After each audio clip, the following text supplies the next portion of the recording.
Montana, June 1883. The train stopped with a loud hiss. Jake Morgan stood on the platform, waiting. He had paid for a quiet wife who could cook and wouldn't mind living alone on his ranch.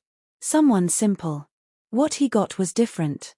She was young, maybe 22, with brown hair and strong shoulders. She held the hands of two small children, twins, about 5 years old. A boy and a girl, both looking scared and tired. Jake's heart sank. This wasn't what he ordered. The woman walked straight to him. "You Jake Morgan?" she asked. "I am," he said, staring at the kids. "I'm Claire Bennett. This is Emma and Sam." She put out her hand. Jake didn't shake it. "You didn't say nothing about children." "I did," she said calmly. "I wrote you 2 months ago. Said I was a widow with twins. Said I'd understand if you changed your mind. I never got that letter." She nodded. "Then we're both surprised." The children clung to each other. The little girl stared up at Jake like she was trying to figure out if he was dangerous. Jake looked at Claire again. She wasn't pretty in the usual way, but she had fire in her eyes. She wasn't begging or crying. She was ready to fight if she had to. "You're not what I ordered," he said. "No," she replied. "But I'm what showed up." Silence. Nobody knew what to do next. Then Jake stepped forward and took her dirty hand. "Come on. We'll get married before dark." She blinked. "You still want to? I need a wife. You're here. You're brave. You're standing on your own feet. That's enough." She stared at him, then nodded once. "All right." The wedding was quick. A drunk judge with a beat-up Bible.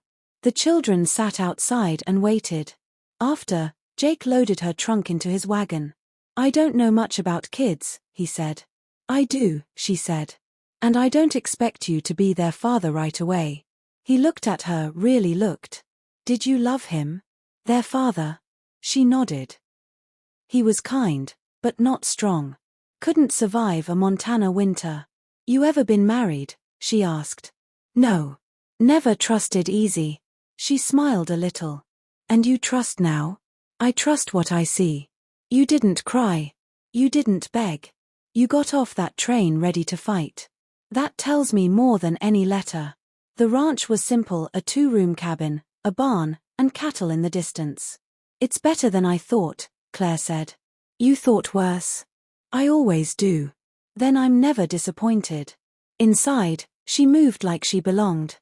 Found the pan, cooked the rabbit he'd killed that morning. The children sat quietly at the table. "You don't have to talk to them yet," she told Jake. "Just let them get used to you." That night, after the kids were asleep, they stood outside under the full moon. "You could have sent me back," she said. "I know.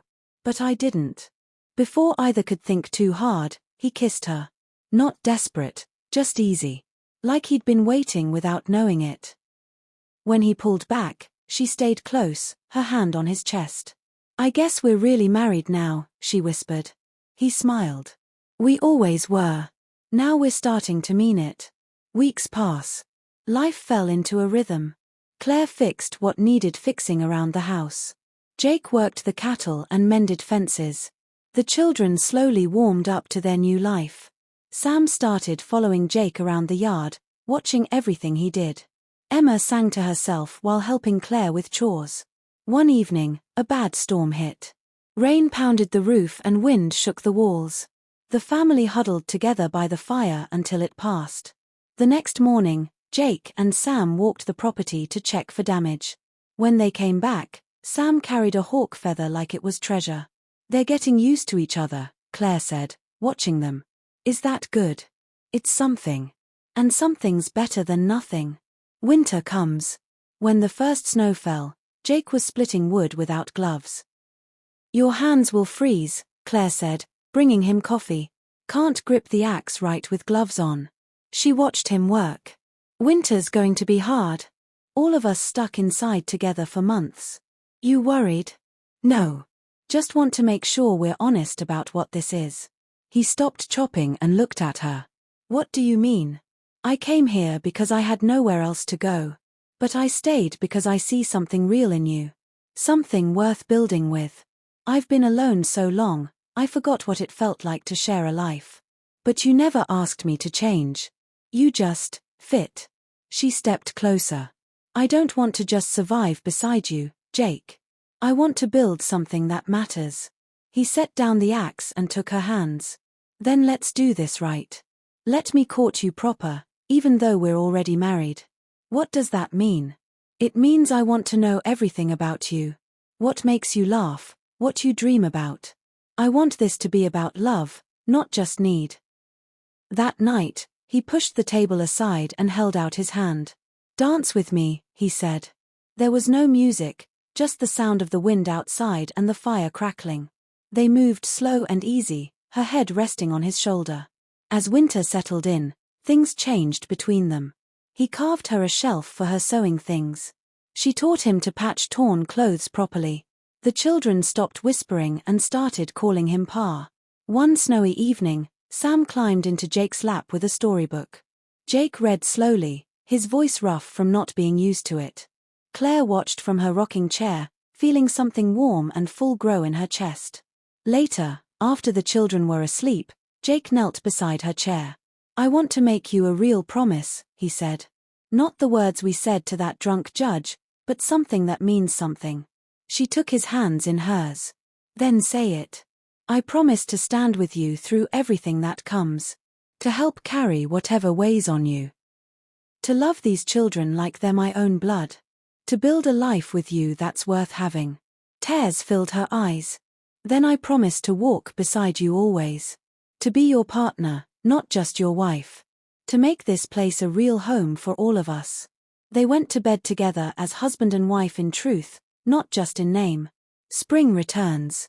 By the time the snow melted, everything had changed. The garden came back green and strong. Sam could carry water buckets without spilling. Emma hummed while she worked, making up her own songs. Jake built a wooden cradle from leftover pine, carving a small flower into the headboard. He didn't say why, but Claire's growing belly made it clear. One warm evening, they stood on the porch watching the children chase fireflies in the tall grass. Did you ever think we'd end up here? Jake asked. Claire leaned against his side, her hand on her rounded stomach. Never. But I can't imagine it any other way now. He kissed the top of her head. Me neither. They stood there as the sun set, not afraid of tomorrow. They had found something rare in that hard land, a family built on choice, not chance. A home made of love that would last.